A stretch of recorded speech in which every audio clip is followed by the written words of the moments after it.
할렐루야! 오늘부터 최순애가 욥기 12장 계속해서 이어서 하겠습니다. 한 달이 넘게 2달 가까이 최순애가 강의 설교를 한 번도 못했어요. 그 이유는 개인적인 이슈가 있어가지고 그래가지고 다시 오늘 하나님의 은혜로다가 강의 설교를 이제 시작하려고 그래요. 욥기 다음에 시편까지 딱 준비를 해놨어요. 그동안 틈틈이 강의 설교를 준비를 해놨는데 하지는 못했어요. 자, 오늘 강의 설교는 욥기 12장. 네, 2장과 다음 2장에서 우리는 소발. 여러분 소발 아시죠? 지난번에 옛날에 한 2달 전에 강의 설교했던 거 소발 아시죠? 우리는 소발을 발언에 대한 욥의 대답을 다 알 수가 있어요. 읽을 수가 있고 알 수가 있어요. 여기에서 그는 이전과 마찬가지로 제일 먼저 그의 친구들과 변론을 하고요. 13장 19절 말씀에 기록이 되어 있으니까 여러분 개인적으로 찾아서 참조해 보시기 바랍니다. 그 다음에 하나님께로 향하여 그의 이야기의 처음부터 끝까지에 대해서 그에게 충고해 주실 것을 이렇게 요청을 하고 있어요. 이렇게 청하고 있다고요. 그러면 2장이 뭐예요? 욥기 12장. 그러면 이 욥기 12장에서 그는 소발이 친구들에게 이렇게 말을 걸었어요. 그럼 뭐라고 말을 걸었나? 최순애가 거기에 대해서 또 설명을 해드릴 건데요. 그들이 그에 대해서 말했던 것과 그들이 그의 성품에 대해서 내린 그런 판단을 다 정죄하고 있어요. 너 이랬지 잘했지 이랬지. 나 이래서 저래서 이래서 그렇게 정죄를 하고 있다고요. 이 말씀은 1절부터 5절까지 기록이 되어 있고요. 욥은 악인들이 흔히 형통하는 사실을 다 제시하는 거예요. 악인이 왜 이렇게 잘 돼? 악인이 왜 이렇게 형통해? 그런 걸 갖다가 이렇게 그런 사실을 갖다가 욥은 악인들이 흔히 형통하는 사실을 제시하면서 악인은 이 세상에서 멸망한다는 그들의 발언을 반박을 하고 있고요. 또한 도전을 하고 있어요. 반박을 하고 있고 도전을 하고 있다고요. 이 말씀은 6절부터 11절까지. 욥은 인간의 자손들과 그들이 모든 일들을 주관하시는 하나님의 지혜와 능력과 통치에 대해서 그들이 말한 것에 동의하고요. 동의하고 있는데요. 그는 이 사실을 확증하고 있고요. 그것에 대해서 또한 설명을 다 하고 있어요. 이렇게 저렇게 설명을 다 하고 있는 거예요. 이 말씀은 12절부터 25절까지 있어요. 자, 그러면은 지금부터 설교 제목은 소발에 대한 욥의 대답. 소발에 대한 욥의 대답. 이거 설교 제목이고요. 그리고 본문 말씀은 욥기 12장 1절부터 5절까지. 1절. 욥이 대답하여 가로되 2절. 너희만 참으로 사람이로구나. 너희가 죽으면 지혜도 죽겠구나. 3절. 나도 너희같이 총명이 있어 너희만 못하지 아니하니 그 같은 일을 누가 알지 못하겠느냐. 4절. 하나님께 불러 아뢰어 들이심을 입은 내가 이웃에게 웃음을 받는 자가 되었으니 의롭고. 4절부터예요. 4절. 하나님께 불러 아뢰되 들이심을 입은 내가 이웃에게 웃음 받는 자가 되었으니 의롭고 순전한 자가 조롱거리가 되었구나. 5절. 평안한 자의 이름은 재앙을 멸시하나 재앙이 실족하는 자를 기다리는구나. 아멘. 예, 이거 지금 본문 말씀입니다. 이 본문 말씀 가지고 최순애가 준비한 강의 설교를 욥기 12장을 할 거예요. 근데 여기에서 욥이 그들이 친구들에게 향한 비난은 그들이 옳든지 그러든지 매우 아주 날카로운데요. 그것은 아주 교만하고요. 비웃기 잘하는 모든 사람들에 대한 책망과 그들이 어리석음에 대한 공격이 될 수 있을 것이에요. 분명해요. 욥은 그들 스스로에 대한 그들의 자만을 이렇게 비난을 하고 있는데요. 그들 자신이 가지고 있는 지혜가 그의 지혜보다 더 낫다고, 훨씬 더 낫다고 이렇게 생각하고 있는 그들이 견해에 대해서 그것은 연약하고, 아주 심하게 연약하고 이렇게 어울리지가 않고요. 비웃을 만한 가치도 없는 것이라고 여기에 이렇게 제시를 하고 있어요. 욥은 그들에 대해 그들은 지혜를 독점하려 하는 자들이라고 이렇게 묘사하고 있는데요. 2절 말씀에 그는 아주 빈정빈정거려요. 빈정거리면서 말을 하고요. 너희만 참으로 사람이로구나. 나는 사람 아니고 나는 짐승이고 너는 사람이냐? 너희만 참으로 사람이로구나.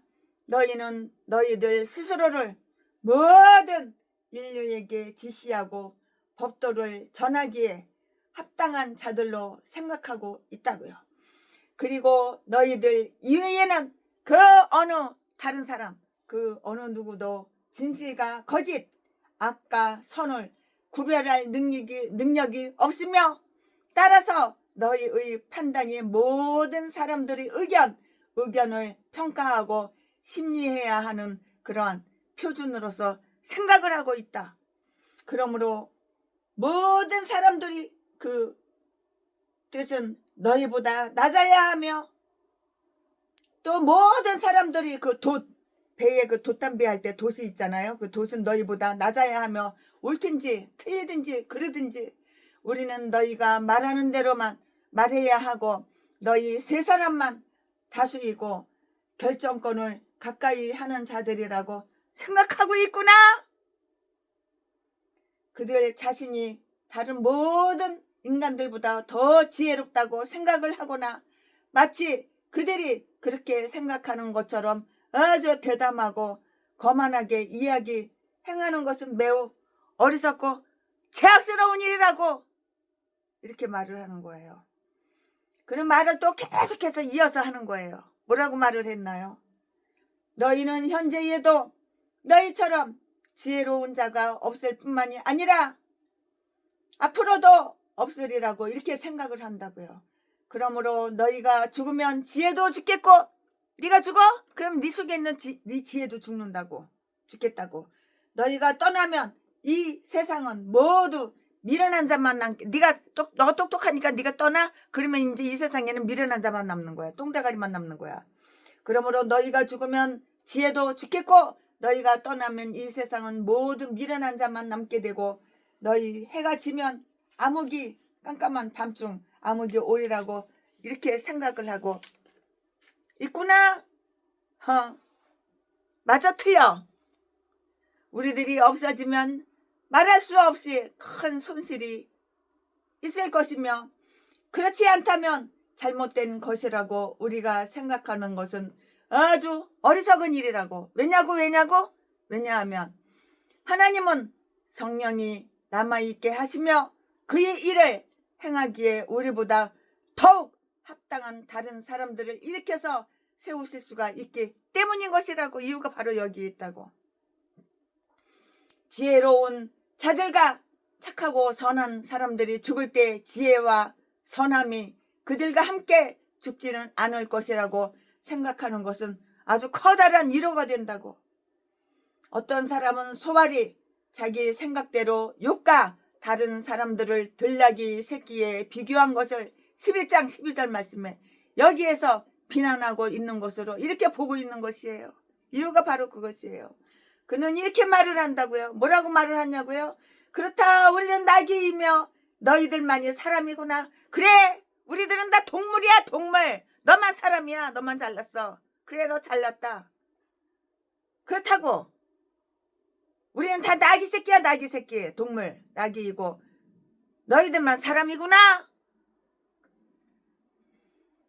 욥은 지혜의 선물을 나누어 가졌으므로 재판관의 자격을 요구할 수 있는 자로서 그 자신을 제시하고 있고, 3절 말씀에 나도 너희같이 총명한 마음이 있다고요.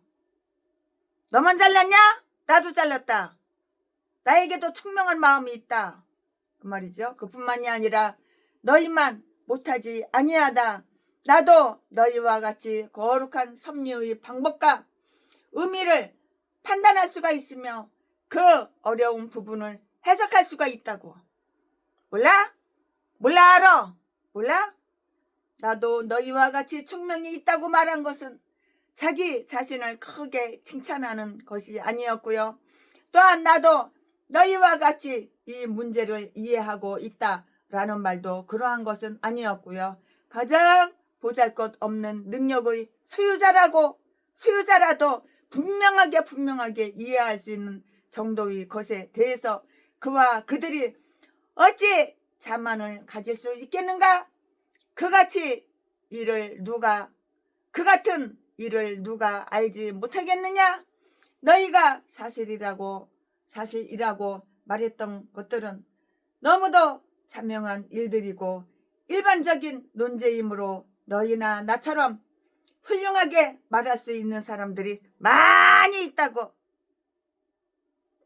그러나 그는 그들이 교만을 꺾기 위해서 그리고 그들 자신을 강단의 학자로 평가하고 있는 것을 저지시키기 위해서 그렇게 말을 하는 것이라고. 다 이유가 있는 거야. 이렇게 말할 때는 그러한 이유가 있고 저렇게 말할 때는 또한 이유가 있는 거야. 내 생각이 똑같을 수가 있어? 다른 거야. 우리처럼 많은 것을 알고 있는 자들이 얼마나 많은가를, 그리고 아마도 우리보다 더욱 많은 것을 더 선한 목적을 위해서 알고 있는 자들이 얼마나 많은 것을 생각해 볼 때 우리는 당연히 우리의 지식을 자랑할 수밖에 없는 거예요. 나 대단해. 어떤 전무대 나온 전라도 57살 처먹었는데 장가도 못 갔어. 키는 1m 50밖에 안 돼. 근데 어마어마하게 지가 세계에서 제일 똑똑한지 착각하고 살아. 이화여대를 갔어. 이 인간이. 왜 갔냐니까는 여자 하나 꼬셔가지고 장가 가려고 이화여대 갔대. 그 이화여대 가지고 제일 키 크고 제일 잘생긴 아가씨를 갖다가 유혹을 하는 거야. 그러니까 그 여자가 뭐라 그러냐면은, 아저씨, 할아버지 주제를 알아요. 주제 파악을 하세요. 그랬대. 그래가지고 그 소리를 듣고 충격받아가지고 집에 와가지고 옥상에 올라가가지고 밤새도록 그냥 아주 통곡을 하고 울고 그랬대. 그래서 내가 뭐라 그랬냐면, 그래, 그 아가씨 말이 맞는 말이야. 너는 자네는 전문학교밖에 안 나왔잖아. 키도 1m 50밖에 안 되고 땅따라하고 생긴 것도 더럽게도 못생기고 대머리는 호가딱 까져가지고 이 앞에 하고 뒤에 머리카락 몇 개밖에 없잖아. 주제를 알아야지. 그러니까 그만했다고 또 삐져가지고 아이고 참, 왜 이렇게 주제를 모르는지 몰라. 너는 똥이야 똥. 믿음도 없고 네가 가지고 있는 거는 교만밖에 없어. 돈도 없고 재산도 없고 직업도 없고 능력도 없고. 근데 네가 이화여대 나온 그 아가씨 학교 가가지고 이화여대 가가지고 제일 키 크고 날씬하고 이쁜 아가씨를 꼬시려고 그렇게 꼬리를 치고 개소리 헛소리하고, 그날이 초콜릿 나눠주는 날이에요.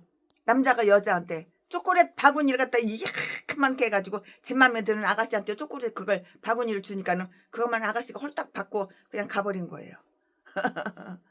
그럼 가버리지. 그럼 너 만나줄 것 같아? 주제 파악을 못해. 주제를 알아야지. 본인 주제를 너무 모르는 거예요. 아주 어마어마하게 아주 그냥 학식이 많고 똑똑한 줄 알아요. 착각은 자유야. 똥대가리가 어마어마하게 영리하고 총명하고 잘생기고 멋있는 줄 알아. 아유 참, 인간이 왜 이렇게 모질한지 몰라. 네 주제를 알아야지. 네 주제, 네 대가리 속에 뭐가 들었는지 네 주제를 알아야지. 아무것도 대가리 속에 들은 것도 없지, 아는 것도 없지, 가진 것도 없지. 근데 그렇게 잘난 척하고 엄청나게 유식한 척 세계에서 최고 잘나는 줄 알아. 참,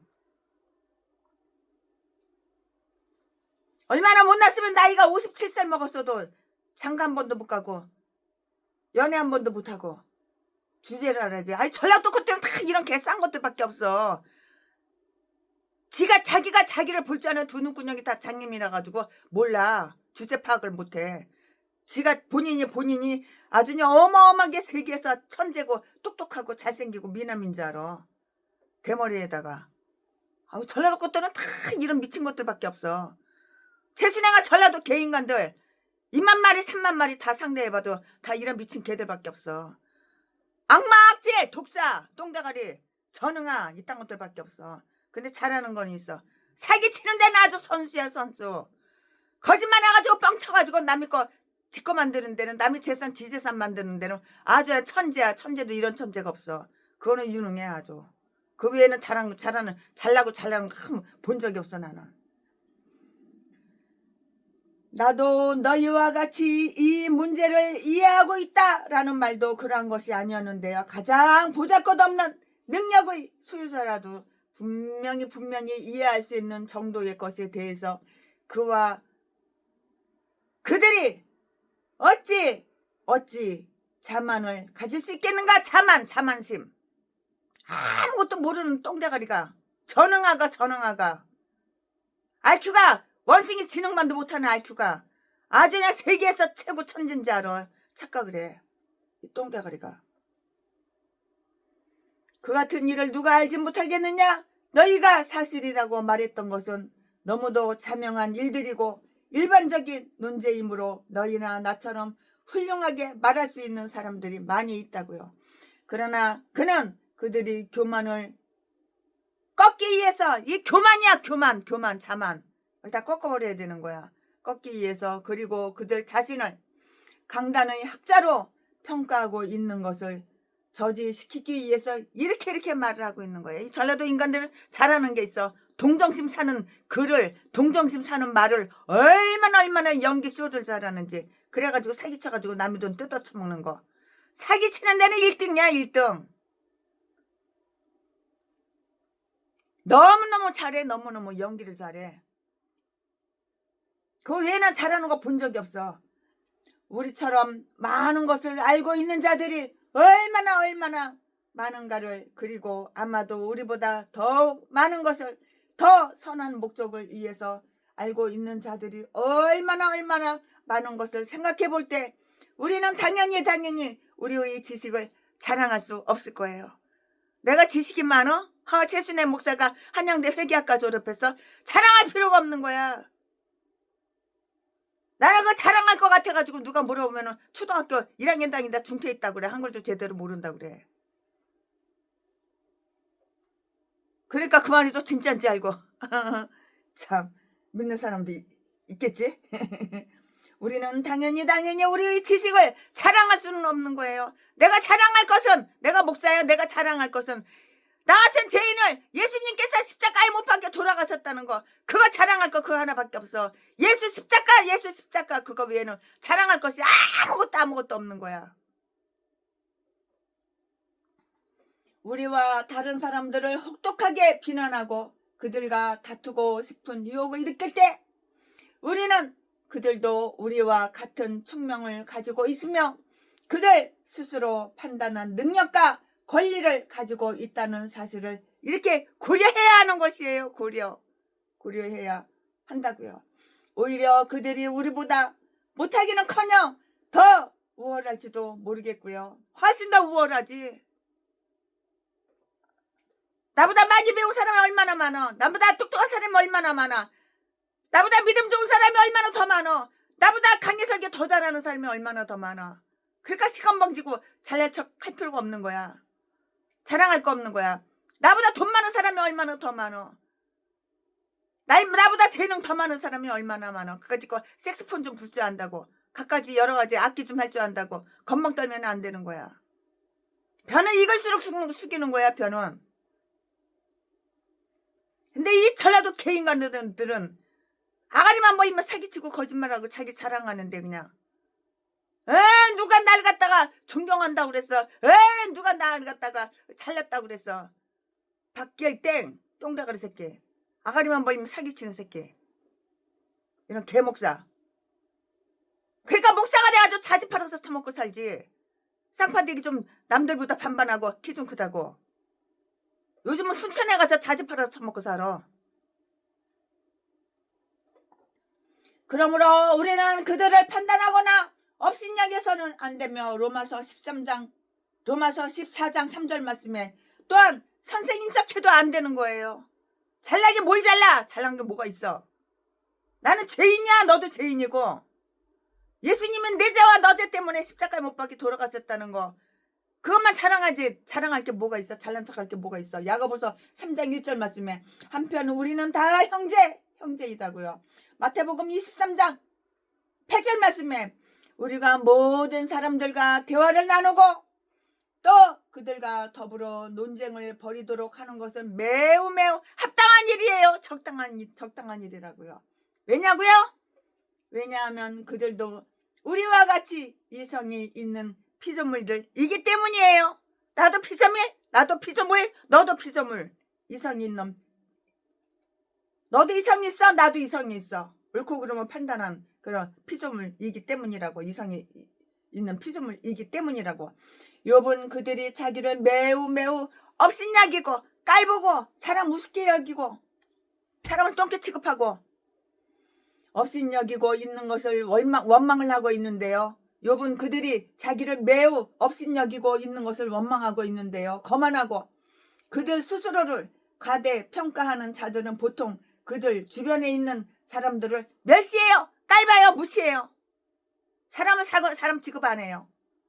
돈 많은 사람 보면 돈으로 눈구녕이 돈으로만 알지 이용해 먹고 돈 줘도 처먹으려고 눈구녕이 두 눈구녕이 새빨개 가지고 그냥 나 얼마만 꿔줘. 나한테 얼마만 후원해. 개소리만 지저대지.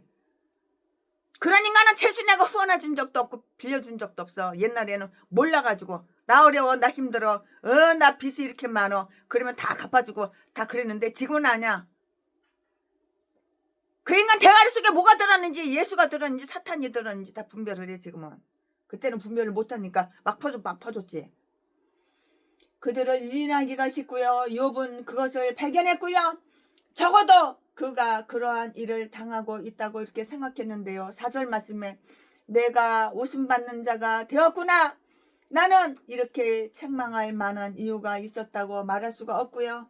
우리는 욥의 친구들이 그를 모욕할 계획을 가지고 있었다거나 그를 납득시키는 것 이외에 어떤 목적을 가지고 있었다고는 생각하지 말아야 하는 거예요. 그러나 그는 내가 웃음받는 자가 되었다라고 이렇게 외치고 있어요. 별 볼 일 없어. 쟤 별 볼 일 없는 애야.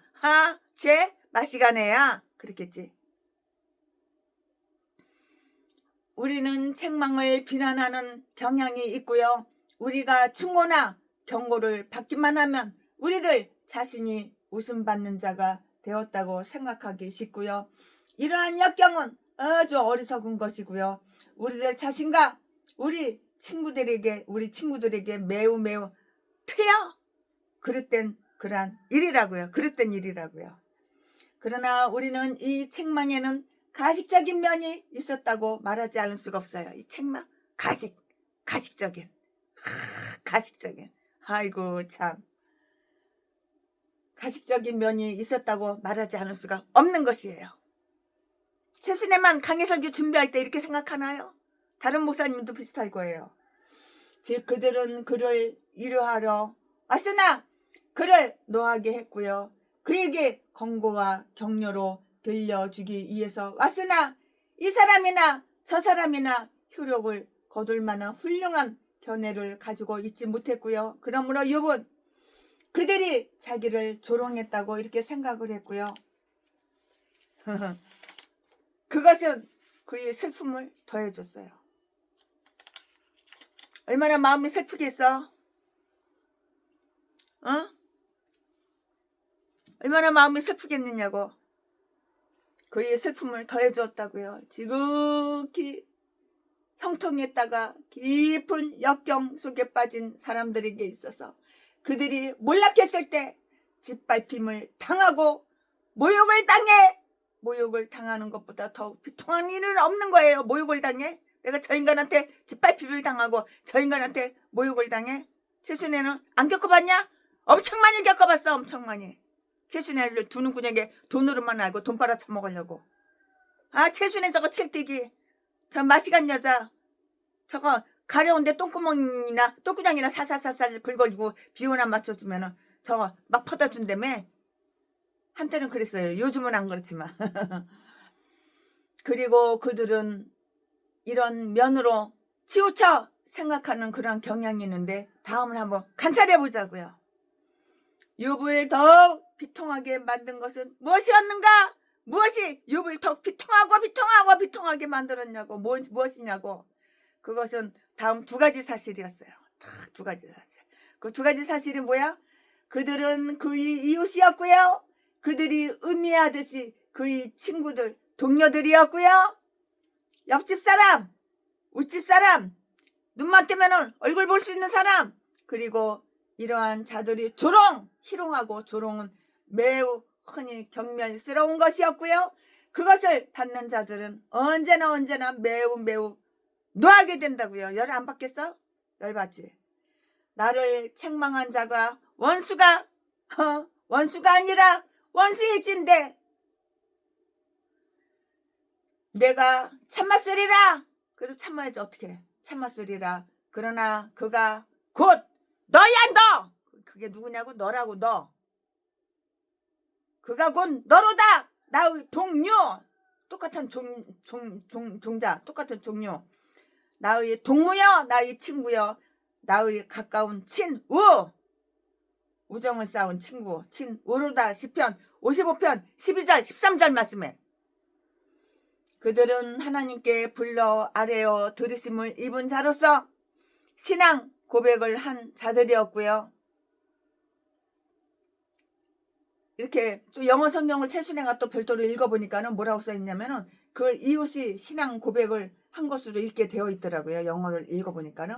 그러니까 성경 강의설교 준비하면서 영어 성경, 한문 성경, 개역 성경, 현대인 성경 다 펼쳐놓고 다 보는 거야. 어떤 사람들은 그것이 그 사람들이 조롱한 것으로 보고 있는데요. 그것은 하늘에 대한 존경심을 가지고 있고요.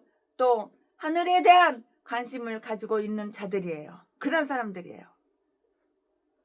그러므로 나는 그들이 기도를 기뻐했고요. 감사하게 여겼고요. 그들의 선한 의견을 갈망하지 않을 수가 없었고요. 따라서 그들의 비방은 나를 더욱더 아주 그냥 슬프게 하고 있는 것이에요. 하나님께 불러 아뢰는 자들이 그들의 형제를 조롱하는 것은 슬픈 일이라고요. 야고보서 3장 9절 10절 말씀에. 그리고 어떤 선한 사람이 자기가 좋게 여기고 있는 자들에게서 이렇게 나쁜 평을 받는 일은 그에게 매우 상심이 되는 일이 아닐 수가 없지만 그것은 결코 새로운 일은 아니에요. 그런 가운데 있는 욥을 지탱해 주는 것은 무엇이겠는가? 욥은 가서 호소할 수 있는 하나님을 가지고 있었어요. 그러니까 내가 하나님 편이어야지 하나님도 내 편 들어주는 거야. 너는 마귀 편인데 네가 하나님이 너 편 들어줄 것 같아? 내가 하나님 편이어야지 하나님이 내 편이 되어주시는 거라고. 욥은 가서 호소할 수 있는 하나님을 가지고 있었다고요. 내가 하나님을 차지해야 되는 거야. 어떤 사람은 하나님께 아뢰어 부르심을 들은 자를 조롱당한 자, 곧 욥으로 보고 있고요. 이러한 풀이는 16장 20절과 일치하고 있는데요. 나의 친구는 나를 조롱하나, 나를 희롱하고 나를 조롱하나, 나의 친구는 나를 조롱하나, 내 눈은 하나님을 향하여 눈물을 흘리노라. 우리 친구들이 우리의 호소에 귓구멍을 갖다가 이렇게 꽉 막고 있다 하더라도 하나님은 그렇지 아니하시다고요. 그들이 우리를 정죄한다 하더라도 하나님은 우리의 결백함을 아시고요. 그들이 우리를 악용한다 하더라도 그는 우리를 선용하실 것이고요. 그들이 우리를 거슬리는 대답을 한다 하더라도 하나님은 우리에게 친절한 대답을 주실 것이라고요. 그의 경우는 독특한 것이 아니에요. 그렇게 독특한 것이 아니에요. 또한 매우 흔하다는 생각이었어요. 흔해 빠진 그런 매우 흔하다는 생각이었고요. 의롭고 순전한 자가 조롱거리가 되었구나. 많은 사람들이 그의 의로움과 순전함, 인간에 대한 그의 정직함, 그리고 하나님께 대한 그의 경건함마저도 비웃는다고요. 대부분의 사람들이 그의 의로움과 순전함에도 불구하고 그에게 매우 영예가 되는 면은 잘 생각해 보지도 않고서 그에게 약간의 연약함이나 부족함이 있는 것을 비웃는다고요. 비웃어요. 경멸당하고 조소당하는 것은 아주 정직하고 선한 자들이 옛날부터 당하는 그런 운명이에요. 그러므로 우리는 그것을 이상하게 여겨서는 안 되는 거예요. 이상해 그렇게 여기서는 안 되는 거예요. 베드로전서 4장 12절 말씀에. 뿐만 아니라 만약에 그것이 우리의 운명이 된다 하더라도 그것을 가혹하게 생각해서는 안 되고요. 그들은 선지자들 뿐만이 아니고 교부 시대의 성도들도 이같이 핍박하였다고요. 핍박을 안 당해봤어? 핍박 안 당해본 사람이 어디 있겠어? 마태복음 5장 12절 말씀에. 그런데 우리가 그들보다 더 나은 것을 기대할 수가 있겠는가? 욥은 그것의 참된 이유가 무엇이라고 생각했는가? 무엇이라고 생각했나요? 그것은 간단히 말해서 다음과 같은 것이었고요. 즉 그들 스스로가 부유하고 부자고 돈이 많고 편하다고 생각했으므로 궁핍 속에 빠진 그를 멸시한 거예요. 깔보고 무시하고 멸시한 거야. 우습게 본 거야. 사람을 똥으로 본 거야. 즉 그들은 그들 스스로가 부유하고 편안하다고 생각했으므로 궁핍 속에 빠진 그를 멸시했고요. 그것이 세상의 방식이에요. 세상 인간들은 다 그래요. 믿음이 없는 인간들은 다 이래요. 우리는 그러한 예들을 매일매일 볼 수가 있고요. 형통하는 자들은 칭찬을 받으나 몰락하는 자들에게는 그들을 타도하라는 말이 이렇게 퍼부어지는데요. 실족하는 자, 그리고 환난을 당하는 자는 비록 그가 이전에 등불처럼 빛났을지라도 그때에는 꺼져가는 등불처럼 우리가 땅에 던져버리고 짓밟는 다 탄 양초의 심지처럼 이렇게 여김을 받는데요. 따라서 평안한 자의 마음은 그를 멸시한다고요. 이 말씀은 어디에 있어? 5절에 이렇게 기록이 되어 있어요. 자기 세대에서 타오르면서 빛을 내는 등불과 같이 의롭고 순전한 자가 유혹에 빠지거나 시편 73편 2절 말씀에 구셉 속에 이렇게 가려우면 이렇게 가려울 때 이러면은 멸시를 당하는 것인데요. 여기에서는 그러면 다음과 같은 사실을 한번 살펴보자고요. 형통한 가운데서 살고 있는 자들의 일반적인 그 잘못은 무엇일까요? 아주 풍족하고요. 안위의 상태에서 즐거움을 누리는 그런 있는 사람들, 좀 갖고 있는 사람, 좀 재물 좀 갖고 있는 사람, 즐거움을 누리는 그런 자들은 빈곤과 아주 가난한 사람들과 고통과 슬픔에 처한 자들을 경멸하는 거예요. 깔보는 거예요. 즉 그들은 없는 자들을 소홀히 여기며 그들에게 관심을 기울이지 않고 그들을 잊고자 노력을 하는데요. 123편 4절 말씀에 술 맡은 간원장은 잔에 있는 포도주를 마셨지만 요셉의 고통을 이렇게 염두에 두지 않았고요. 은혜가 없는 부귀는 흔히 사람들을 이처럼 아주 거만하게 만들고요. 그들을 가난한 이웃에게 이처럼 무관심하게 만드는 거예요. 관심 없어. 나 너한테 관심 없어. 하지만 네 돈한테는 관심이 있어. 하지만 네 재산은 관심이 있어. 네 재산 내 걸로 만들고 네 돈 내 걸로 만들고 공짜로 쉽게 뽑아먹는 거. 그것만 관심 있고 너에게는 그 외에는 관심 없어. 이런 인간들이죠. 역경에 처한 자들의 일반적인 운명은 어떠한가? 빈궁은 그들이 광채를 흐리게 하는 것을 돕고요. 비록 그들이 등불이지만 만일 촛대를 잃게 되면 그리고 기도원의 것처럼 흙으로 만든 항아리 속에 들어가게 되면 아무도 그들을 이전처럼 기이하게 여기지 않고요. 평안한 자들은 그들을 업신여긴다고요. 깔보는 거예요. 업신여기는 거예요. 아멘. 지금부터는 설교 제목이 바뀌어요. 본문 말씀이 바뀌어요. 지금부터 설교 제목은 소발에 대한 욥의 대답. 지금부터 본문 말씀은 욥기 12장 6절부터 11절까지. 6절. 강도의 장막은 형통하고 하나님을 진노케 하는 자가 평안하니 하나님이 그 손에 후히 주심이니라. 7절. 이제 모든 짐승에게 물어보라. 그것들이 내게 가르치리라. 공중의 새에게 물어보라. 그것들이 또한 내게 고하리라. 8절. 땅에게 말하라. 내게 가르치리라. 바다의 고기도 내게 설명하리라.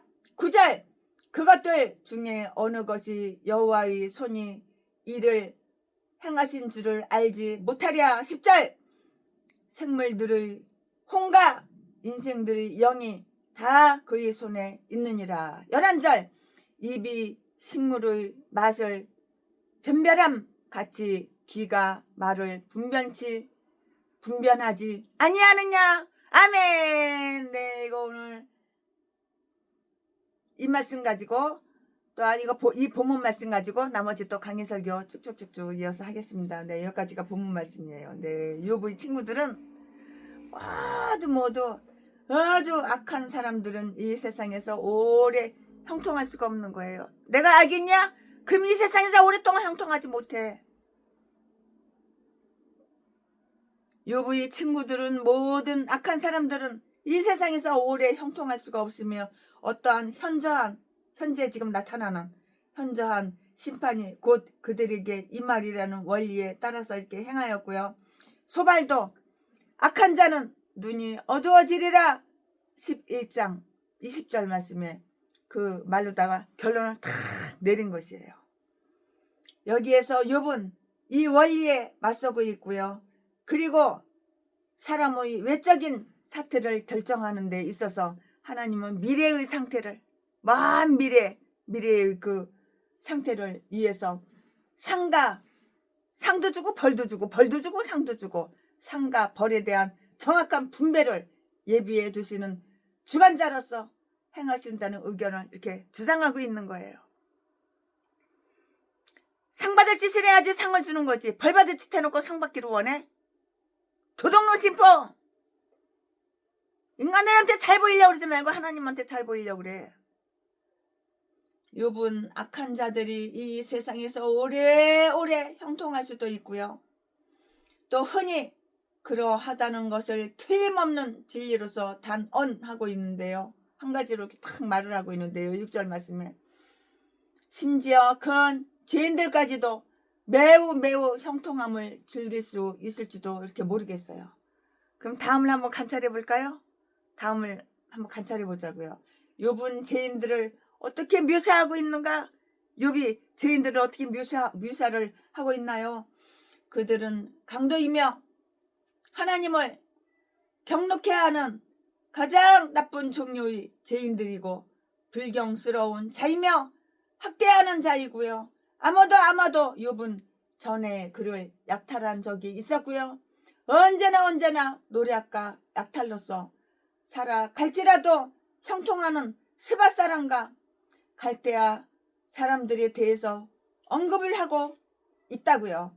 그들은 모든 세상을 보았으나 상식을 거슬린 논쟁은 없고요. 사실 이에 세워진 한 가지의 통찰력이 가정에 의해서 조작된 20가지 개념만큼의 가치가 있는데요. 또는 더욱 일반적으로 모든 교만한 압제자들은 도덕이야. 도둑놈, 도적질하는 도적이고요. 약탈자라고. 약탈자, 남의 거 뺏고 도둑질하는 약탈자라고. 도둑놈. 사람들을 해치는 이런 모든 인류의 권리를 옹호하고 보호하시는 하나님을 경록해 한다는 사실을 우리는 추측할 수가 있어요. 감잡을 수가 있다고. 이의 약점을 깨뜨리는 자들이 모든 믿음에 대한 의무를 때려 부시고 하나님의 자신에게까지도 도전을 하고요. 하나님한테 도전을 해? 뒤질래 무슨 짓을 못해. 그를 말기 말은 고분고분 잘 들어. 이 전라도 개목사가. 그러나 하나님한테는 도전을 해. 그를 경록해 하면서도 무사한 것은 결코 이상한 일이 아닌 것이라고요. 욥이 그들의 형통함을 어떻게 묘사하고 있는가? 그들의 형통은 매우 컸어요. 심지어 그들의 장막도 형통하고요.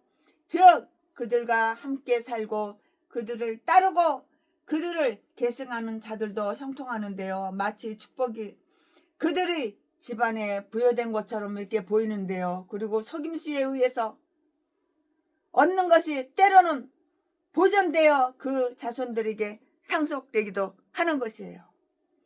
그들은 평안하다고요. 그리고 어떠한 해로움도 느끼지 않을 뿐만이 아니고요. 아무것도 두려워하지 않고요.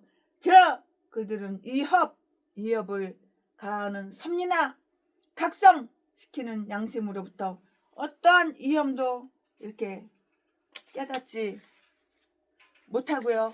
그러나 하나님을 진노하게 하는 자들은 그들이 평안하다고 해서는 안전한 것은 결코 아닌 것이에요. 네가 하나님 열받게 만들었잖아. 네가 하나님 진노하게 만들었잖아. 모르다가 너 범죄 사실 숨기고 감추고 범죄만 저질렀잖아. 왜 목사를 갖다가 유혹해가지고 니네 뒤에 부목사로 오라고 그래. 독양역에서 사람을 살해하고 전재산 수백억 짝 빨아쳐먹냐. 전라도 개목사 살인마. 하나님을 진노케 하는 자들은 그들이 평안하다고 해서는 안전한 것은 결코 아니라고요. 하나님이 그 손에 후히 주시고요. 저희 소득은 마음의 소원보다 지나며 시편 73편 7절 말씀에 단지 필요한 것뿐만이 아니라 즐거움을 위한 것도 그들 자신만을 위한 것뿐만이 아니고요. 다른 사람들을 위한 것도 현재를 위한 것만이 아니라 장차를 위한 것도 없고요. 그리고 이것은 또한 섭리의 손으로부터 다 오는데요. 하나님은 그들에게 풍성하게 해주셔요. 풍성하게. 은혜가 풍성한 하나님은 믿는 자 한 사람 하나님은 풍성하게 해주신다고요. 얼마나 풍성하게 해주셔요. 하나님은. 내가 없으면 다른 사람 믿는 사람 보내. 그 사람 통해서 풍성하게 해주신다고요. 그러므로 우리는 사람의 깊은 믿음을 그들의 풍족함을 판단할 수가 없고요.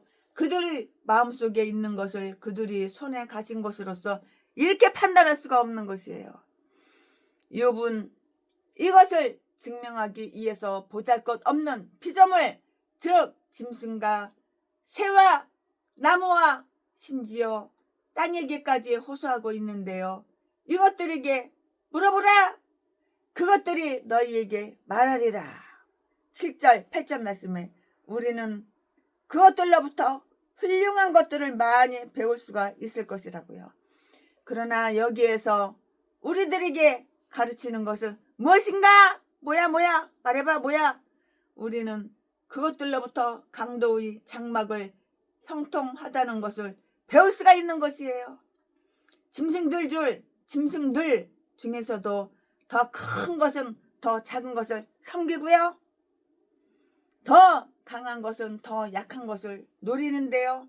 그리고 사람도 바다의 어족과 같다고요. 합계서 1장 14절 말씀에 만약에 죄가 이 세상에 들어오지 않았다면 피조물들 그 사이에 이러한 혼란은 없었을 것이고요. 늑대와 양이 함께 누울 것이라는 사실을 추측할 수가 있는 거예요. 감잡을 수가 있다고요. 추측할 수가 있다고요. 이 생물들은 악한 인간들에게 유용하고요. 그러므로 그들은 그들의 형통함을 선포하는데요. 가축의 무리에게 그들을 소유하고 있는 자가 누구인가를 한번 물어보자고요. 그들은 너희에게 이러한 강도, 이러한 포악자가 그들의 주인이라고 말할 것인데요. 물고기와 새들은 자기네들이 아주 교만한 죄인들의 식탁을 유익하게 해주고요. 이익되게 해주고요. 그들이 쾌락을 만족시켜주고 있다고 이렇게 말을 할 것이에요. 땅은 그들에게 자기의 소망을 주며 9장 24절 말씀에 모든 피조물은 포악자들이 괴롭히는 가운데서 씨름하고 있고요. 로마서 8장 22절 말씀에 사악한 자들이 그들의 육정을 위한 음식과 연료로 만듦으로써 혹사당한 모든 피조물들이 언젠가는 그들에 대한 증인이 된다고요. 증인. 야고보서 5장 3절 4절 말씀에 기록이 다 되어 있어요. 우리는 그것들로부터 하나님의 지혜와 능력과 선하심을 배울 수 있을 것이고요. 명확하고 자명한 사실 속에서 하나님의 통치권에 대한 이 모든 어려운 섭리들이 해결되리라는 것을 배울 수도 있을 것이고요. 소발은 그것을 매우 오묘한 것으로 이렇게 보고 있다고요. 11장 7절 말씀에 욥은 이렇게 말했어요.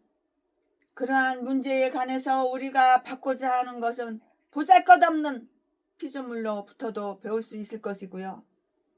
이것들 중에 어느 것이 알지 못하랴 9절 말씀에 누구든지 여호와의 손이 이를 행하신 줄을 피조물의 책에서 쉽게 추측할 수 있을 것이고요.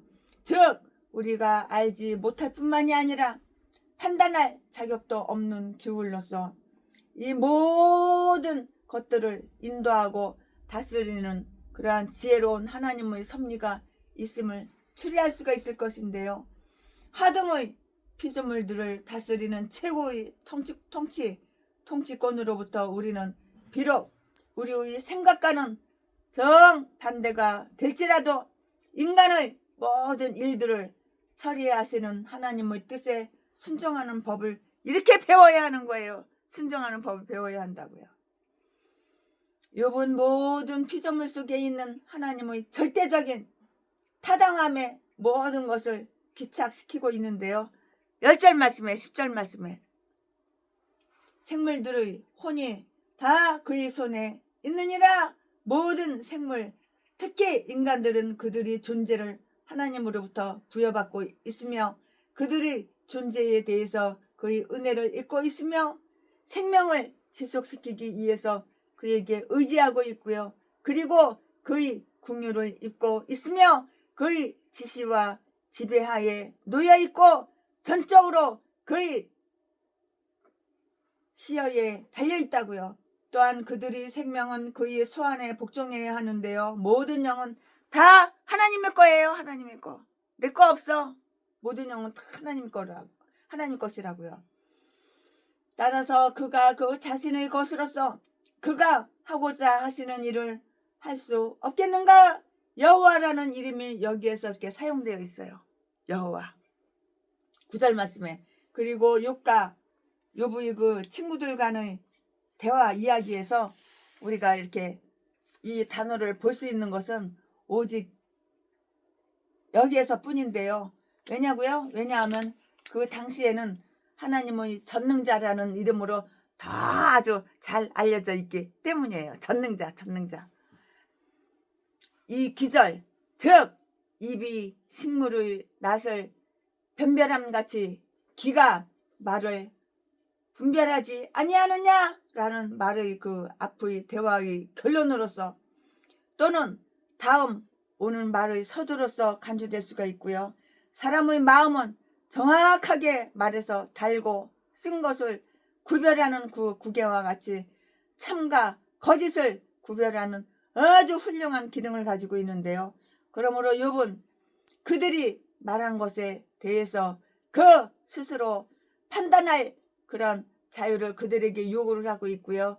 그가 말한 것을 또한 그들도 판단할 자유를 가지기를 원하고 있다고요. 아니, 그는 누구든지 이 논쟁을 공정하게 판단해 줄 것을 호소하고 있는 듯이 이렇게 보일 수밖에 없는데요. 이렇게 보이는 수도 있어요. 근데 귀가 양쪽이잖아요. 귀가 두 개, 귓구멍 두 개잖아요. 왼쪽에 있고 오른쪽에 있고. 귀가 양쪽 편의 말을 분별하도록 한번 해보자고요. 그러면 그가 옳다는 사실이 드러날 것이고요. 말을 듣고 동의하기 전에 우리 귀는 그것을 잘 살펴보아야 하는 거예요. 듣는 귀.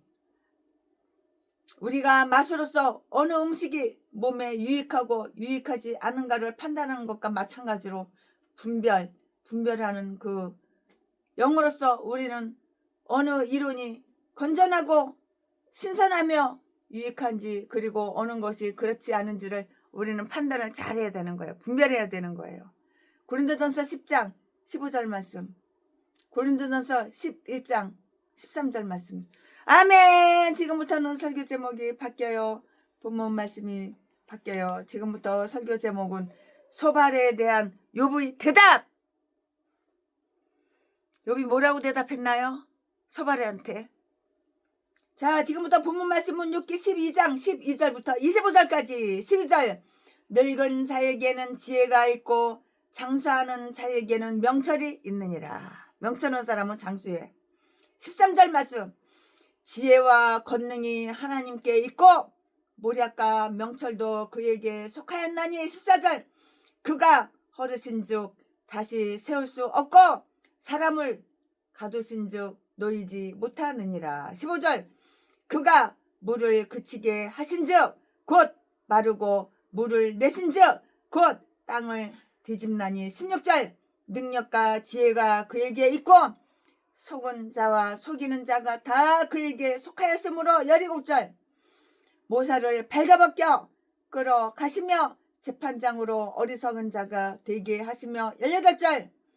열왕의 맹것을 풀어 그들의 허리를 동이시며. 19절. 제사장들을 벌거벗겨 끌어가시고 권력이 있는 자를 넘어뜨리시며. 20절. 충성된 자의 말을 없이 하시며 늙은 자의 지식을 빼앗으시며. 21절. 방백들에게 멸시를 쏟으시며 강한 자의 띠를 베푸시며. 22절. 어두운 가운데서 은밀한 것을 드러냈으며 죽음의 그늘을 강명한 대로 나오게 하시며. 23절. 망국 음을 커지게도 하시고 다시 멸하기도 하시며 열국으로 강대하게도 하시고 다시 사로잡히게도 하시며. 24절. 만민의 두목들이 총명을 빼앗으시고 그들을 길없는 거친 들로 유리하게 하시며. 25절. 빛 없이 캄캄한 데를 더듬게 하시며 취한 사람같이 비틀거리게 하시느니라. 아멘. 네, 여기까지가 본문 말씀입니다. 이 본문 말씀 가지고 또 나머지 이어서 강의 설교 쭉쭉쭉쭉 하겠습니다. 네, 이것은 아무도 반박을 하거나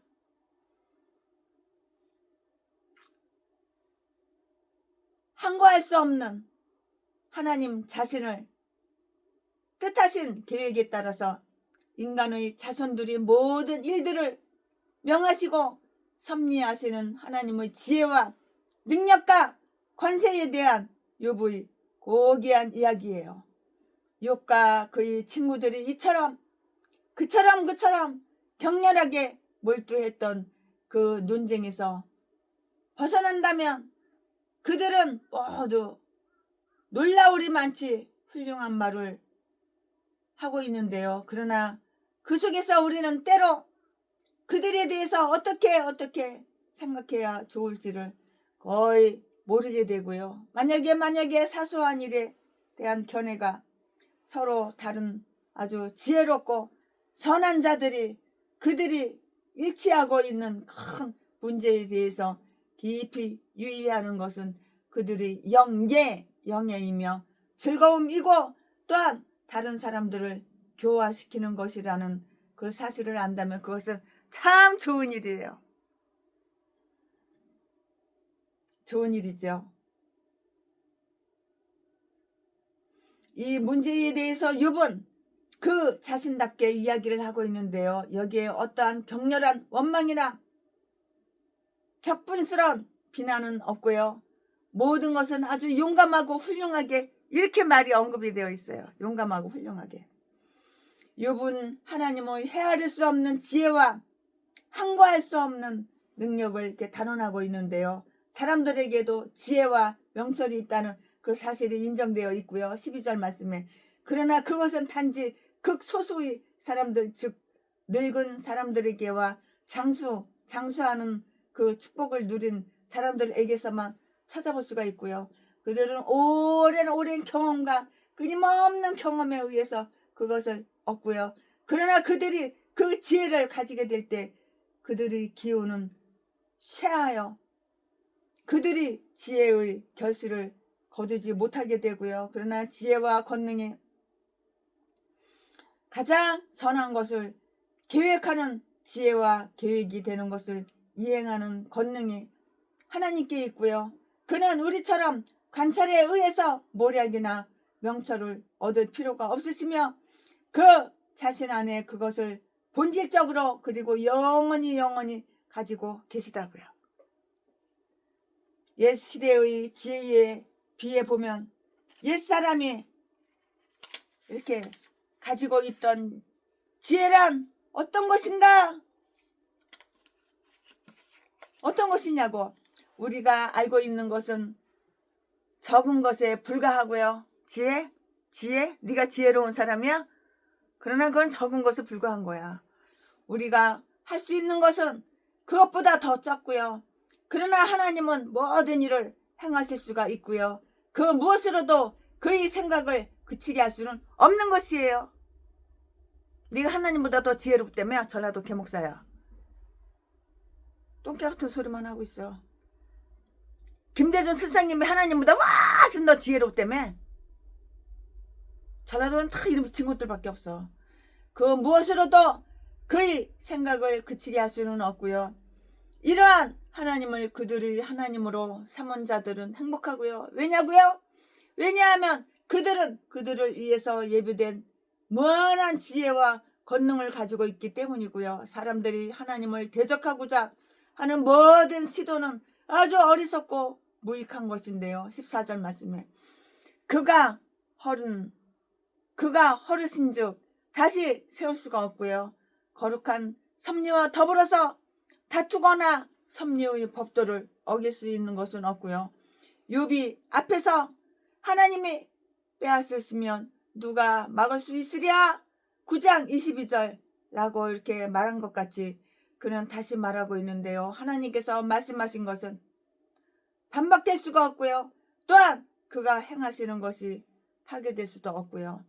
하나님께서 허르시려는 것은 다시 세울 수가 없는 것이에요. 그 증거로 건축자가 더 계속하여서 쌓아 올릴 수 없었던 바벨탑과 결코 복귀될 수 없었던 그 소돔과 고모라의 황폐함을 들을 수가 있는 것이라고요. 이사야서 25장 2절 말씀에, 에스겔서 26장 14절 말씀에, 에스겔서 18장 21절 말씀에 다 기록이 되어 있으니까 여러분 개인적으로 찾아보시고 참조해 보시기 바라겠습니다. 하나님께서 저주를 받아 하나님께 저주를 받아 영원히 감금된 자는 풀려날 수가 없는 거예요. 하나님께 저주를 받은 인간이 누구야? 범죄 사실 숨기고 감추고 덮고 범죄만 저지르고, 하나님께 저주를 받아 영원히 감금된 자는 공산당이나 사랑하고 빨갱이나 사랑하고 딴 것들은 다 북한으로 꺼졌으면 좋겠어. 아가리만 보이면 사기치고 거짓말하고. 자파들 빨갱이를 간첩새끼.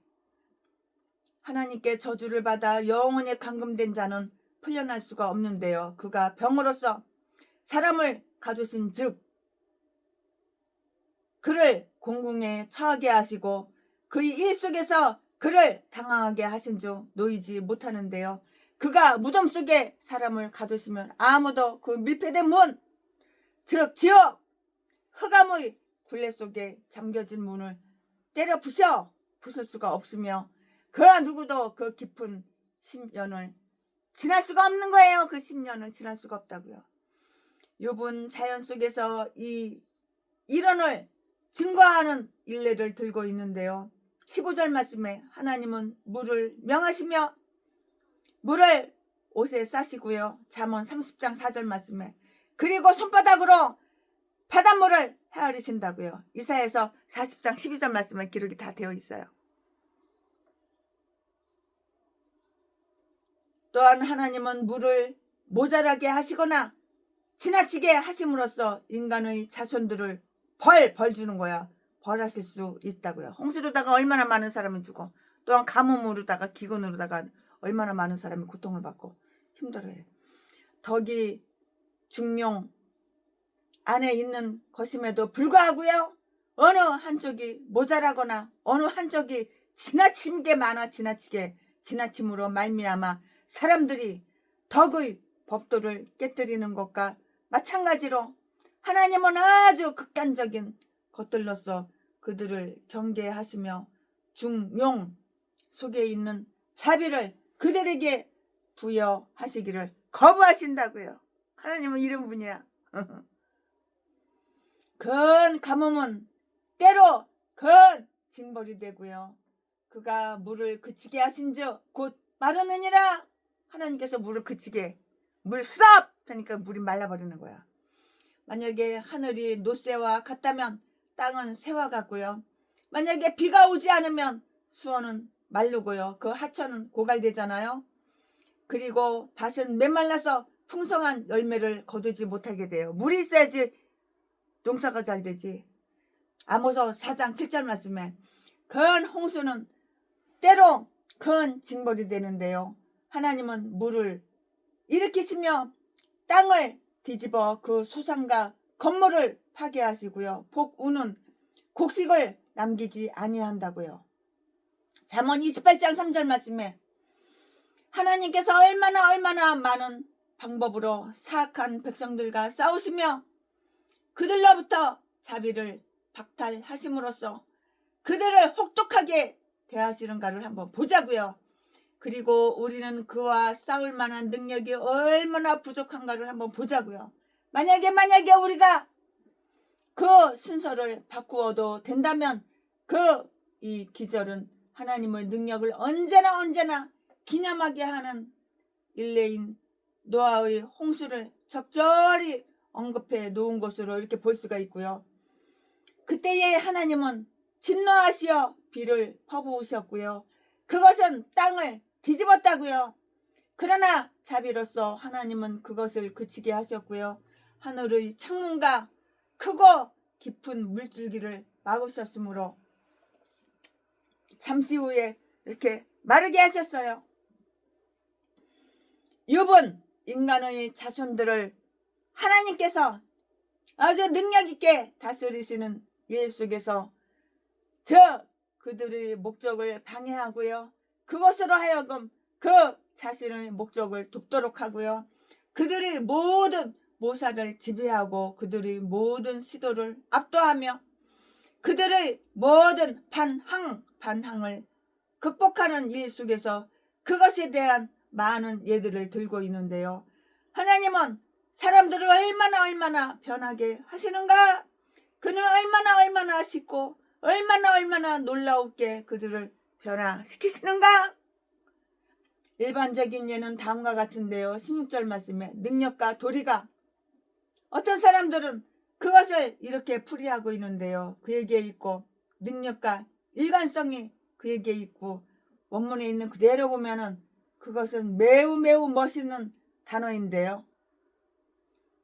그에게는 바로 그 지혜의 정수와 정제가 있고요. 어떤 사람들은 이것을 이렇게 풀이하고 있는데요. 능력과 존재하는 모든 것들이 그에게 있다고. 그에게 있어.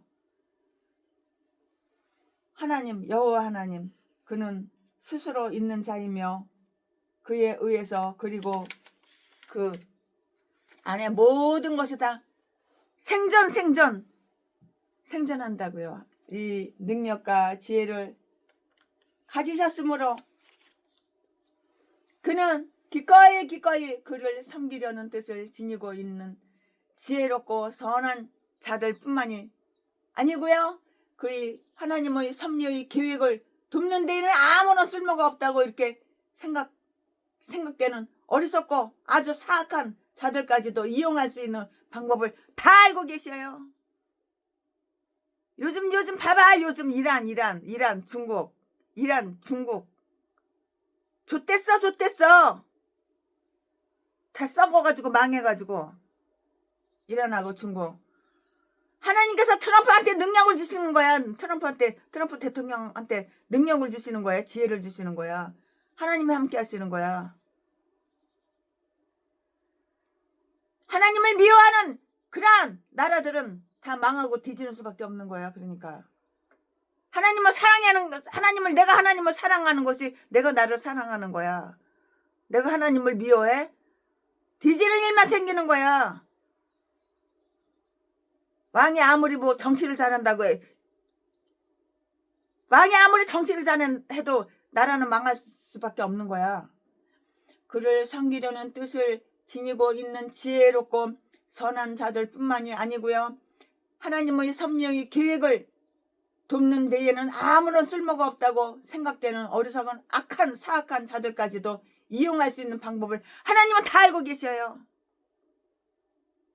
내가 나를 사랑해? 하나님을 먼저 사랑해봐. 그럼 하나님은 나를 사랑해 주시는 거야.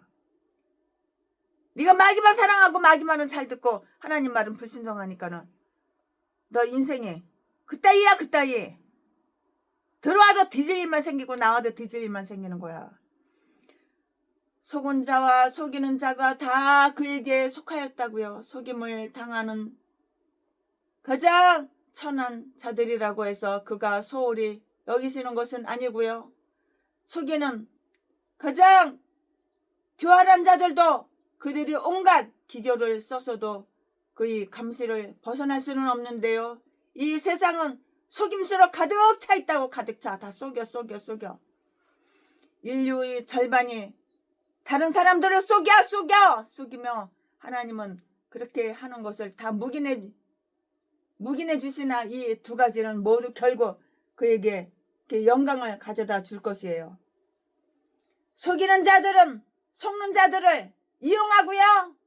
속이는 자들은 속는 자들을 이용하는 거야. 최근에도 전라도 개목사들한테 얼마나 많이 속임을 많이 당했어.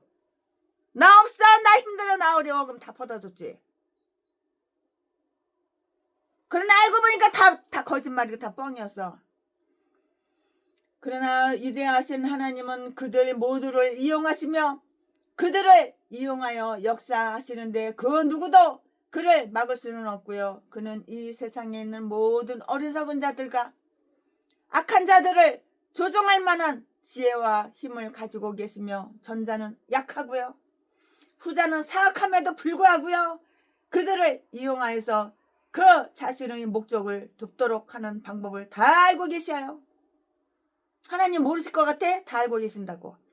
야곱이 속임수로 축복을 얻었을 때 하나님의 은총의 계획이 섬김을 받았고요.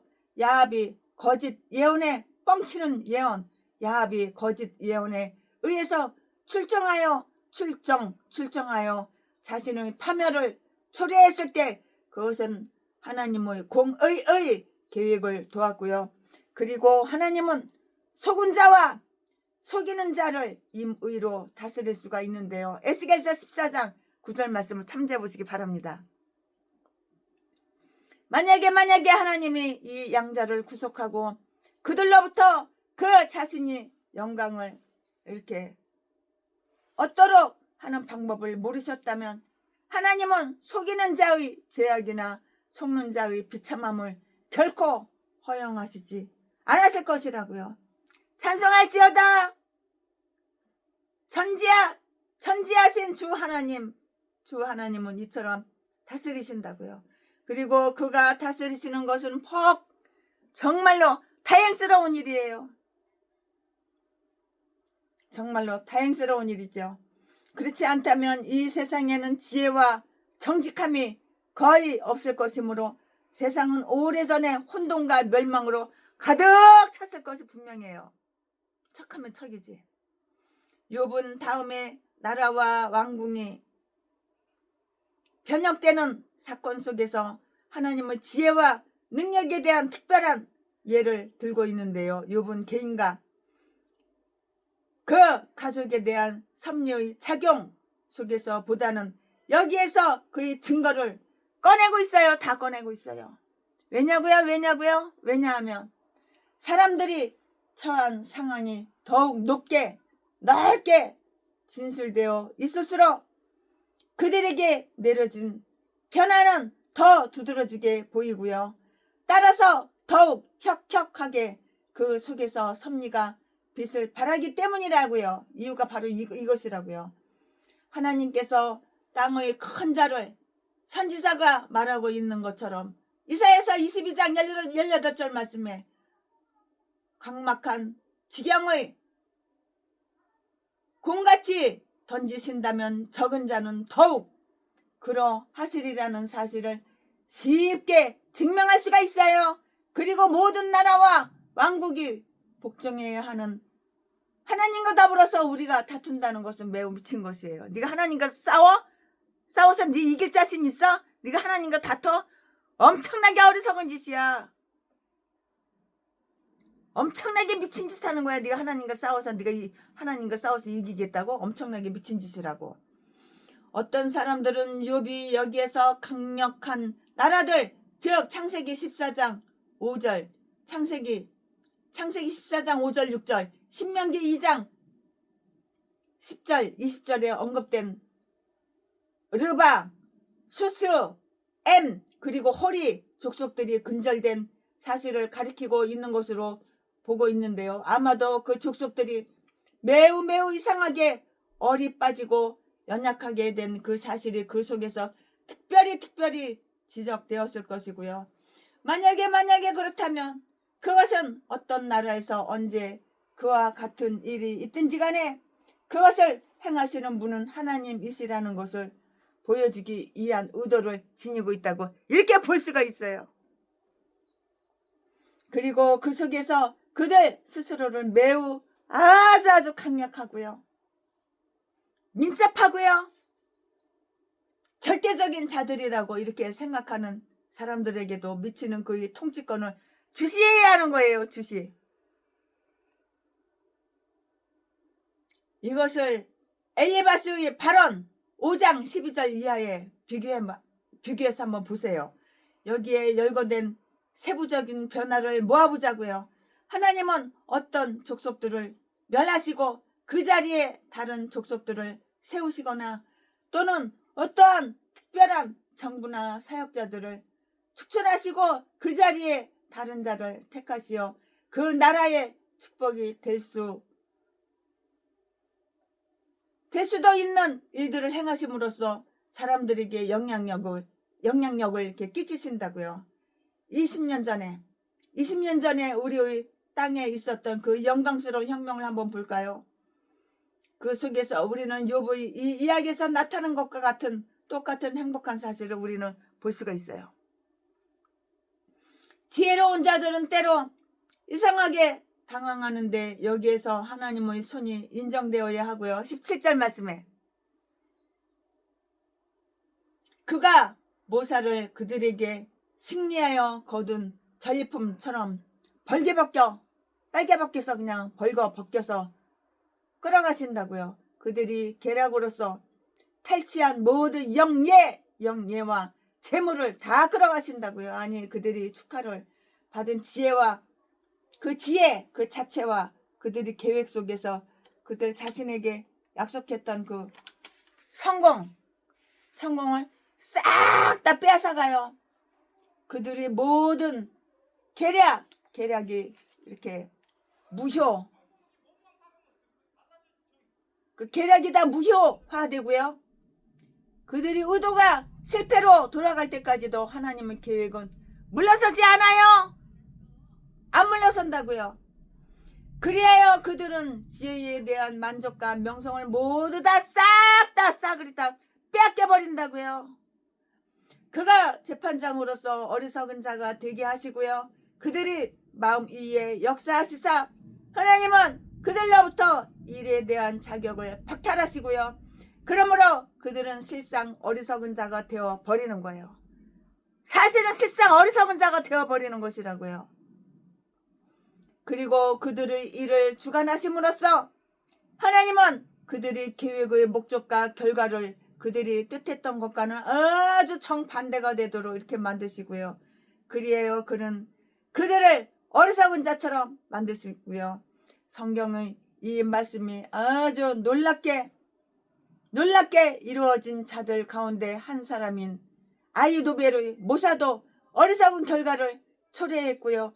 그는 그의 이름처럼 어리석은 자의 형제가 되었다고요. 이사야서 19장 13절 말씀 첨지해 보시기 바랍니다. 소환의 방백들은 어리석도다. 그들은 애굽 지파들이 모퉁이 도리언을 애굽으로 그릇가게 하였도다. 그러므로 지혜로운 자들은 그들의 지혜를 자랑하지 않도록 하며 유능한 모사와 재판장들은 그들의 지혜를 자랑하지 말고 오직 그들의 유능함을 지속시키기 위해서 겸손히 하나님께 의지하도록 하자고요. 법도에 의해서 그들의 지혜를 견고히 지니는 듯이 보이는 노인들도 그리고 그들 자신의 근면으로 인해서 그것을 얻었으므로 그것에 대한 영예를 결코 빼앗기지 않는다고 생각하는 노인들까지도 그들을 두 번째의 아이들로 만드는 노쇠함으로 인해서 그것을 빼앗길지도 모르고요. 또 흔히 빼앗기고요. 그가 늙은 자의 지식을 빼앗으신다고요. 20절 말씀에 충고해 줄 것을 많이 요청받는 늙은 자들은 그들을 의지하는 자들을 실망시키고요. 우리는 늙었으나 둔한 왕에 대해 읽을 수가 있는 것이에요. 전도서 4장 13절 말씀에 그렇게 기록이 되어 있어요. 높은 지위에서 권세를 지닌 자들은 이상하게 몰락하고 황폐케 되며 노예가 되어버리고요. 그러나 그들이 교만을 꺾으시는 것은 누구야? 하나님이야. 교만을 확 꺾어버려. 교만을 확 부러뜨려 버린다고. 그러나 그들이 교만을 꺾으시는 것은 하나님이시라고 18절 말씀에 하나님을 열왕의 맨 것을 풀어 그들이 하인들을 다스리고 다분히 그들을 종으로 만들어 혹독하게 그들을 종으로 만들어서 혹독하게 부려먹던 그들의 능력을 싹 다 빼앗으신다고. 그는 그들이 영예와 권세를 나타내는 모든 기와 그들이 포악함을 도와주는 모든 것을 빼앗으시며 그들이 끈을 푸신다고 싹 다 빼서 그리하여 칼은 그들의 팔에서 떨어지고요. 만일 끈을 풀어 종속되었다는 표시로 그들의 허리를 동인 곧 그들이 머리에서 왕관이 갑자기 떨어진다 하더라도 그것은 놀라운 일이 아니에요. 왜냐하면 종들은 그들의 허리를 동여야 하기 때문이고요. 이처럼 그는 제사장들을 벌게벗겨 끌고 가시고요. 그들이 모든 권력과 재물 그리고 그들이 즐거워하고 자랑하던 모든 것들을 빼앗아 다 뺏는다고. 19절 말씀에 왕들이라고 해서 하나님의 관할권에서 벗어나는 것은 아니고요. 우리들에게 있어서 그들은 신이나 하나님에게 있어서는 인간이며 그들은 일반적인 인간의 생활에서 보다도 더 많은 변화를 겪고요. 강한 자들은 이상하게 약해지고요. 그러나 그들을 약화시키고 21절 말씀에 권력이 있는 자를 넘어뜨리시는 19절 말씀에 넘어뜨리시는 분은 하나님이시라고요. 누가 잡아뜨리고 누군 넘어뜨려? 하나님께서 다 넘어뜨리고 잡아뜨리는 거야. 권력이 있는 자를 넘어뜨리시는 19절 말씀에 권력이 있는 자를 넘어뜨리시는 분은 하나님이시라고 19절에 강한 몸을 아주 강한 몸은 늙고 병들어서 약해지고 강한 군대들은 무의 도식하게 되어서 아무 쓸모가 없게 되는 거야. 그리고 그들의 힘은 치명적인 격탈을 막아내지 못할 것이고요. 전능자 앞에서는 그 어떤 힘도 골리앗의 힘으로도 대항할 수가 없는 거예요. 쪽도 못 써. 대항 못해. 웅변으로 명성을 날리고요. 공적인 사업을 맡은 자들은 이상하게 잠잠해져 할 말이 없어지는 거예요. 할 말 없어. 할 말 없어. 할 말이 없어지는 거예요. 20절 말씀이에요. 하나님은 충성된 자의 말을 없이 하시고요. 그러므로 그들은 의도했던 바대로 그리고 그렇게 했던 바대로 자유롭고 명백하게 이야기하지 못하고요. 무뎌져서 더듬거리고요. 아무런 유익을 거두게 못하게 된다고요. 또는 그들이 의도했던 것을 말할 수가 없고요. 오히려 발람처럼 저주하려 했던 자들을 축복하고요. 그러므로 웅변가는 그의 수사학을 자랑하지 않도록 하자고요. 그리고 사람의 입을 만드신 하나님이 그것을 빼앗으시지 않도록 나쁜 목적에 그것을 사용하지 않도록 하는 거예요. 선한 목적, 의로운 목적에 사용해야지. 나쁜 목적에 사용하면은 하나님은 다 뺏어. 하나님이 그것을 빼앗으시지 않도록 나쁜 목적에 그것을 사용하지 않도록 하자고요. 영광과 존경을 받던 자들은 이상하게 치욕을 당하는데요. 21절 말씀에 하나님은 방백들에게 멸시를 쏟으시고요. 그는 그들로 하여금 그들 스스로에게 천한 일을 행하도록 만드시거나 그들에 대한 사람들이 견해를 바꾸도록 이렇게 만드신다고요. 만약에 방백들 스스로가 하나님을 영예롭지 못하게 하고 그를 멸시한다면 만약에 그들이 하나님의 백성들을 모욕하고 짓밟는다면 그들은 경홀히 여김을 당할 것이며 하나님은 그들에게 멸시를 쏟으실 것이라고요. 시편 107편 40절 말씀 개인적으로 찾아서 읽어보시고 참조해보시기 바랍니다. 대체로 권력을 쥐고 있을 때 매우 오만하고 무례했던 자들이 몰락했을 때에 그들처럼 멸시당하는 자들은 없어요. 다른 사람들에 의해서 모욕당하는 자들은 없는 것이에요. 없어요. 은밀히 감추어졌던 것들이 이상하게 드러나며 공개된다고요. 22절 말씀에 하나님은 어두운 가운데서 은밀한 것을 드러내시는데요. 치밀히 짜여진 계획도 발각되어 격파될 것이고요. 치밀하게 행해지고 교묘하게 숨겨진 사악함은 다 발각되는 거야. 아무리 숨어서 범죄 저지르고 범죄 사실 숨기고 감춰봐 덮어봐 다 그래도 발각되는 거야. 그 사악함 숨겨진 사악함은 다 발각이 되는 것이라고. 그 범죄의 응당한 심판 즉 은밀한 반역 전도서 14장 20절 말씀과 은밀한 살인 은밀한 음행 아무리 숨어서 은밀하게 범죄 저질렀어도 은밀하게 살인하고 그랬어도 다 드러나는 거야. 은밀한 살인 은밀한 음행 초래하고요. 방백들이 각 의도 하나님의 눈앞에 다 있는데요.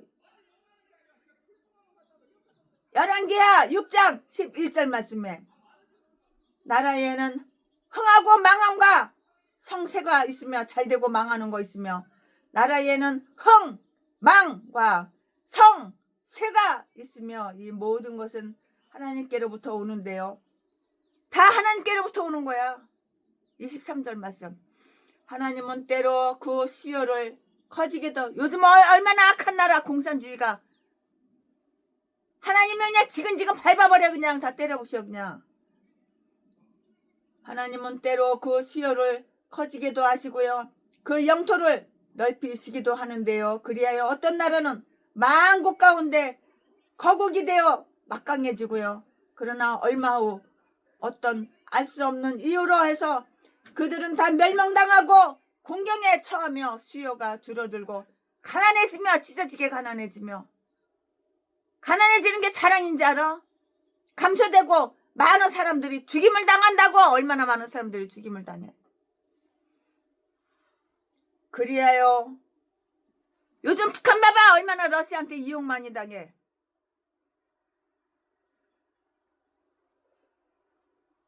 개취급도 안 해. 푸틴이 김정은 개취급도 안 해. 그리하여 그들은 그들이 이웃 가운데서 이용만 해놓고 차버리는 거야 그냥. 뽑아먹을 것 뜯어먹을 것만 쪽 빨아먹고 차버리는 거야. 푸틴이 김정은 그 똥강아지 같은 거 그냥 그건 한 주먹거리도 안 되는 거 그냥 이용해 먹고 쪽 빨아먹고 차버리는 거야. 그들이 이웃 가운데에서 멸시받는 존재가 되며 열방 중 머리 되었던 자들이 꼬리가 되는 거예요. 꼬리가. 네가 머리라고 생각해? 꼬리가 되는 거야. 시편 107편 38절 39절 말씀 개인적으로 찾아서 참조해보세요. 대담하고 용감한 자들 그리고 위험을 두려워하지 않던 자들은 이상하게 위축되고요. 겁쟁이가 되는 거예요. 24절 말씀에 하나님은 만민의 지도자였고요. 지휘자였던 그리고 무사다운 열정과 큰 업적으로 이름이 나 있는 두목들의 총명을 빼앗으는데요. 어떤 일이 일어났을 때 그들은 무책임했고요. 책임 없어. 나뭇잎 흔들리는 소리에도 도망갈 준비를 하고 있다고요. 얼마나 두려웠으면. 시편 76편 5절 말씀에 기록이 다 되어 있어요. 전 속력을 내어서 그들이 계획을 추진하던 자들은 이상하게 어리둥절해가지고 당황하는 거예요. 요즘 세상 돌아가는 거 봐. 트럼프가 악인들, 악마악질 그 왕들, 그 나라들 작살내 다 때려부셔. 이스라엘하고 트럼프하고 나우탄이 총리하고 이스라엘하고 미국하고 다 때려부셔. 전 속력을 내어서 그들이 계획을 추진하던 자들은 이상하게 어리둥절해지고 당황하는데요. 그들은 어디를 가야 할지 무엇을 해야 할지 몰라.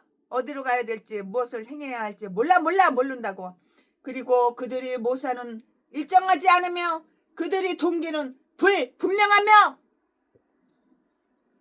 그들은 거친 들로 유리하는 사람들처럼 24절 어둠 속을 더듬으며 취한 사람처럼 비틀비틀 비틀거리며 25절 이리저리로 방황한다고. 이사야서 59장 10절 말씀에 하나님은 곧 친밀한 모략꾼들을 난처하게 만드시고요.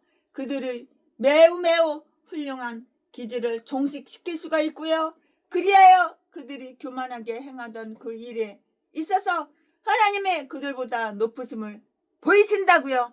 하나님의 그들보다 높으신 분이야. 트럼프가 하는 것 같아?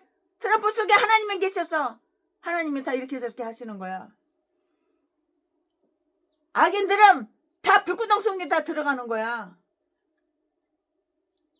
이처럼 나라의 혁명은 압도하는 섭리에 의해서 기묘하게 이루어지고요.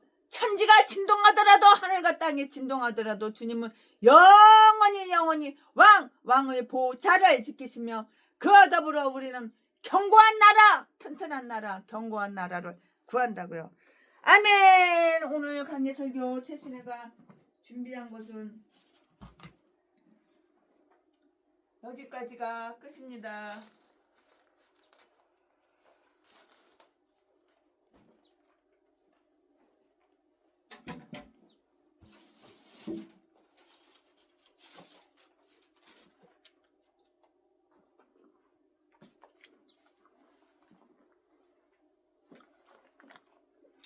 흑암에 사는 백성들을 보라. 수많은 심령 멸망하겠네.